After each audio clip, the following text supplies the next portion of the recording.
Sir, बदलापूरमधून अल्पवयीन मुलीचा विनयभंगाचा प्रकार समोर आलाय, काय सांगू? बदलापूर वेस्ट पोलीस स्टेशन अंतर्गत सदरचा गुन्हा दाखल आहे। यामध्ये आपण त्वरित गुन्हा नोंद करून यातील जो आरोपी आहे त्याला अटक केलेली आहे। माननीय न्यायालयाने यामध्ये 3 दिवसाचा PCR जो आहे तो आम्हाला दिलेला आहे आणि PCR मध्ये आता आम्ही तपास जो आहे तो येथील स्थानिक ACP जे आहेत त्यांच्याकडं हँडओव्हर केलेला आहे। तसेच ह्या जी बस आहे याची तपासणीसाठी उपप्रादेशिक परिवहन अधिकारी यांनाही आम्ही पाचारण केलेलं आहे।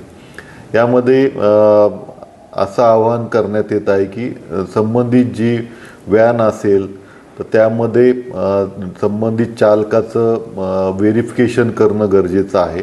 शिवाय व्हॅनमध्ये आपण कॅमेरे लावणं गरजेचं आहे। तसेच एक महिला मदतनीस जर त्यामध्ये असेल तर अशा प्रकाराला आळा घालण्यात मदत होईल। शिवाय पोलीस जे आहेत ते आपली कारवाई जी आहे ती कायदेशीर तपास चालूच आहे आणि लवकरच संबंधित आरोपी समोर आपण त्याची पूर्ण तपास करून चार्जशीट जे आहे ते माननीय न्यायालयासमोर आपण सादर करणार आहोत।